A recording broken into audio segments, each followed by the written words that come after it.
आप सोच रहे होंगे कि मैं क्या कर रहा हूं। मैं युद्ध की तैयारी कर रहा हूं। वही युद्ध जो ज्वालामुखी की भांति कभी भी फट सकता है। युद्ध वही जीतता है जो युद्ध में व्यतीत होने वाले समय से अधिक समय युद्ध की तैयारी में लगाए। जो योद्धा अभ्यास क्षेत्र में जितना अधिक समय दे, रणभूमि में उतना ही कम रक्त बहेगा। एक सामान्य लौह और तीखी तलवार में अंतर यही है कि एक तीखी तलवार को कड़ी अग्नि परीक्षा से होकर जाना पड़ता है। लौहकार की मार खानी पड़ती है। एक तलवार जितनी पीड़ा सहेगी, उसका वार उतना ही प्रबल होता है। इसलिए पीड़ा से घबराए नहीं, उसका सामना करें, उसका अभ्यास करें, क्योंकि यही अभ्यास जीवन के युद्ध में आपको विजयश्री बनाता है। जब मेघ छाते हैं तो क्या होता है? अंधकार छा जाता है। मेघ गरजते हैं, बिजलियां कड़कती हैं, वर्षा होती है। सभी पशु अपने आश्रय स्थल पर जाकर छिप जाते हैं।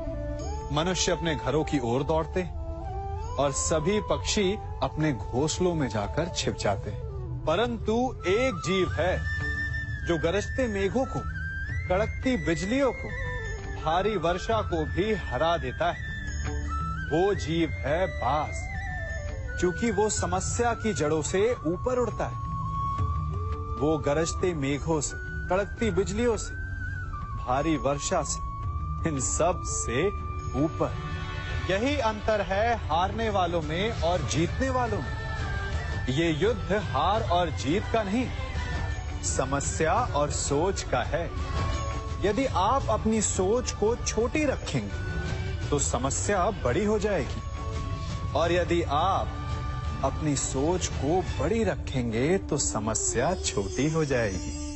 दो मनुष्यों के मध्य होता है, परंतु विजय सदैव एक ही मनुष्य को मिलती है। जबकि समान रूप से दोनों शक्तिशाली होते हैं, समान ज्ञान प्राप्त करते हैं। कारण, दो प्रकार के लोहे होते हैं, एक ठंडा, एक गर्म। कभी सोचा है?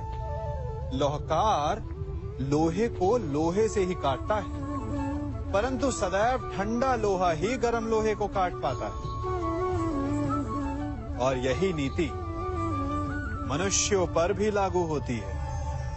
जब युद्ध होता है तो जिसके मन में ईर्ष्या होती है, जलन होती है, आक्रोश होता है, वो गर्म लोहे के समान।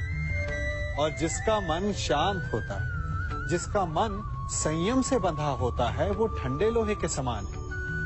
और वही ईर्ष्या और द्वेष नामक गर्म लोहे को काट सकता है। इसलिए यदि जीवन के संग्राम में विजय प्राप्त करनी है तो अपने मन को शांत रखें, क्योंकि गर्म लोहे की भांति ईर्ष्या और क्रोध जैसे भाव को रखने वाला मनुष्य सदैव शांत स्वभाव के मनुष्य के समक्ष निर्बल है। शक्ति ईर्ष्या और क्रोध में नहीं, शांति और संयम में है।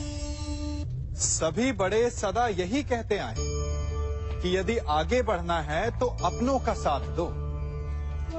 सत्य कहते हैं, अपनों का साथ देना ही चाहिए, परंतु साथ देने से पूर्व ये अवश्य पहचान लेना चाहिए कि अपने हैं कौन। क्या अपने वही होते हैं जिनके साथ हमारा रक्त संबंध होता है, या अपने मित्र? अपने वो होते हैं जो हमें सद्कार्य के लिए प्रेरित करें, हमें आगे बढ़ाएं, हमारा साथ दें। और वो जिनका साथ देने से समाज का नाश हो, धर्म की हानि हो, वो सगे हो करके भी सगे नहीं होते। इसलिए जब अपनों की परिभाषा का चुनाव करें तो उन्हें अपना माने जो आपका साथ दे।